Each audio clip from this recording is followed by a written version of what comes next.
কেউ যদি মনে করে যে হারাম খায়া আরামে থাকবে, আল্লাহর কসম করে বলতেছি হারাম খায় আরামে থাকা যাবে না। হারাম খাইবেন, আপনার ইবাদত কবুল হবে না। হারাম খাবেন, বউ বাচ্চার সাথে সুখের সংসার আপনি গড়তে পারবেন না। হারাম খাবেন, স্ত্রী আপনার অবাধ্য হবে। হারাম খাবেন, সমাজের মানুষ আপনাকে হারাম খোর বলবে। আপনি রাস্তা দিয়ে হেঁটে যাবেন, আপনাকে মানুষ সালাম কালামা দিবে না ঠিক মতো। এই বাংলার জমিনে অসংখ্য মানুষ আছে যারা হারাম খেয়েছে, হারাম উপার্জন করেছে, হারাম উপার্জন করে বাড়িতে আছে, কিন্তু আরামে থাকতে পারে নাই।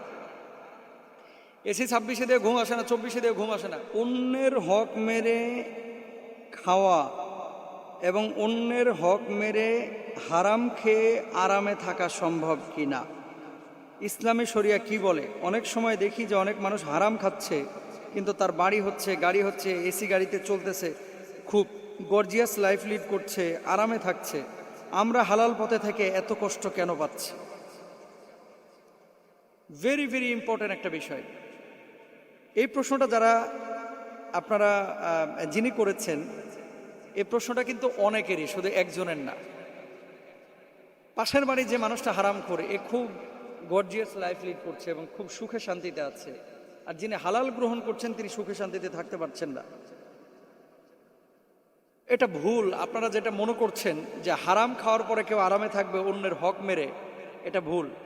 তার ভেতরের জ্বালা, এটাকে আপনি দেখতে পান? এই বাংলার জমিনে অসংখ্য মানুষ আছে যারা হারাম খেয়েছে, হারাম উপার্জন করে বাড়িতে আছে, কিন্তু আরামে থাকতে পারে নাই। এসি 26-এ দিয়ে ঘুম আসে না, 24-এ দিয়ে ঘুম আসে না। রাসূল আকরাম সাল্লাল্লাহু আলাইহি ওয়াসাল্লামের হাদিস আমরা পরে জানবো, তার আগে শুনেন। হালাল উপার্জনের মধ্যে আল্লাহ সুবহানাহু ওয়া তাআলা সব বারাকা রেখেছেন। হালাল উপার্জনের মধ্যে, হারামের মধ্যে কোনো বারাকা রাখেন নাই। হারামের মধ্যে কোনো বারাকা রাখেন নাই। ফাইদা কুদিয়াতিস সালাতু ফান্তাশিরু ফিল আরদি ওয়াবতাগু মিন ফাদলিল্লাহি ওয়াযকুরুল্লাহা কাসীরান লাআল্লাকুম তুফলিহুন। নামাজ যখন শেষ, জমিনে ছড়িয়ে পড়তে বলেছেন আল্লাহ সুবহানাহু ওয়া তাআলা। কেন? হালাল উপার্জনের জন্য।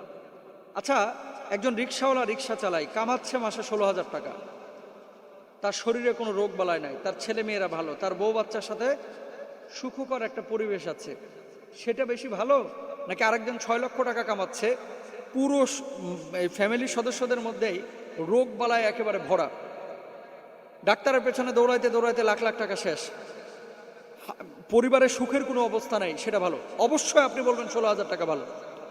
কেউ যদি মনে করে যে হারাম খায়া আরামে থাকবে, আল্লাহর কসম করে বলতেছি হারাম খায় আরামে থাকা যাবে না। হারাম খাইবেন, আপনার ইবাদত কবুল হবে না। হারাম খাবেন, বউ বাচ্চার সাথে সুখের সংসার আপনি গড়তে পারবেন না। হারাম খাবেন, ছেলে মেয়ে দেখবেন কথা শুনবে না। হারাম খাবেন, স্ত্রী আপনার অবাধ্য হবে। হারাম খাবেন, সমাজের মানুষ আপনাকে হারাম খোর বলবে। আপনি রাস্তা দিয়ে হেঁটে যাবেন, আপনাকে মানুষ সালাম কালামা দিবে না ঠিক মতো। এরপর আসেন রাসূল সাল্লাল্লাহু আলাইহি ওয়াসাল্লাম কি বলছেন। আল্লাহর হাবিব সাল্লাল্লাহু আলাইহি ওয়াসাল্লাম কি বলছেন খেয়াল করেন। হযরত আনাস রাদিয়াল্লাহু তাআলা আনহু বর্ণনা করেছেন, মা খতাবানা রাসূলুল্লাহ সাল্লাল্লাহু আলাইহি ওয়াসাল্লাম খুতবাতান কত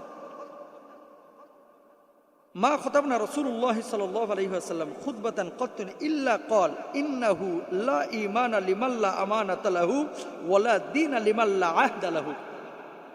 মুসনাদ আহমদের হাদিস নাম্বার হচ্ছে 12,383। কি বলছেন? আল্লাহর হাবিব সাল্লাল্লাহু আলাইহি ওয়াসাল্লাম প্রায় একটা কথা বলতেন, যার আমানতদারি নেই তার ঈমান নেই, যার প্রতিশ্রুতি ঠিক নাই তার দ্বীনদারিতাও নাই। অনেক ভাইয়েরা আছে বোনদের সম্পদ মাইরা দেয়, অনেক ভাই আছে বোনদের সম্পদ বুঝাই দিতে চায় না, অনেক ভাইয়েরা আছে আরেক ভাইয়ের সম্পদ মেরে দেয়, অনেক লিডাররা আছে যারা চাকরি দেওয়ার নামে এলাকার গরিব মানুষের টাকা পয়সা নিজে নিয়ে ছেলেকে ব্রিটেনে পড়াইতে পাঠায়। নিজের ছেলেকে ব্রিটেনে পড়াচ্ছে, আর যেটা চাকরি দেওয়ার লেগে টাকা লাগছে নিচে 13 লাখ 14 লক্ষ টাকা, এই টাকা চাকরিও দেয় নাই, বুঝাইও দেয় নাই। চাকরি তো ঘুষ দেয়, নেওয়াও হারাম, দেওয়াও হারাম। এখন আপনি হারাম নিয়ে আরেকজনের হক নষ্ট করে উমরা করতে যাচ্ছেন। 53 বার উমরা করলেও আল্লাহ তাআলা আপনার উমরা কবুল করবে না, বড় হজ করলেও আপনার হজ কবুল হবে না। সুতরাং হারাম খেয়ে কেউ যদি মনে করে যে আমি আরামে থাকবো, ও বোকার রাজ্যে বাস করতেছে। দুইটা পাপ আল্লাহ সুবহানাহু ওয়া তাআলার আদালতে জামিনযোগ্য। 1 নাম্বার হচ্ছে শিরিক করা, 2 নাম্বার হচ্ছে বান্দার হক নষ্ট করা।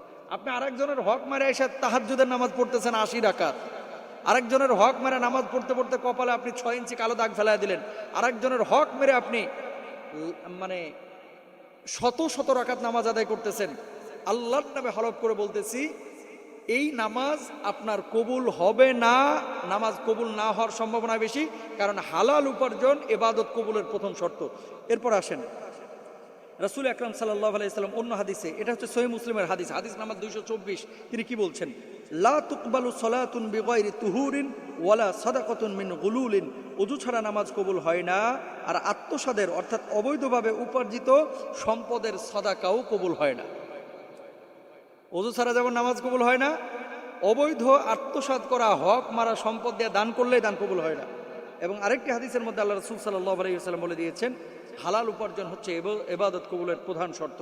সুতরাং হারাম খেয়ে কেউ আরামে আছে, আপনি যদি এরকম মনে থাকেন, এর ভেতরের আরাম কতটুকু সেটা তো আপনি দেখেন না।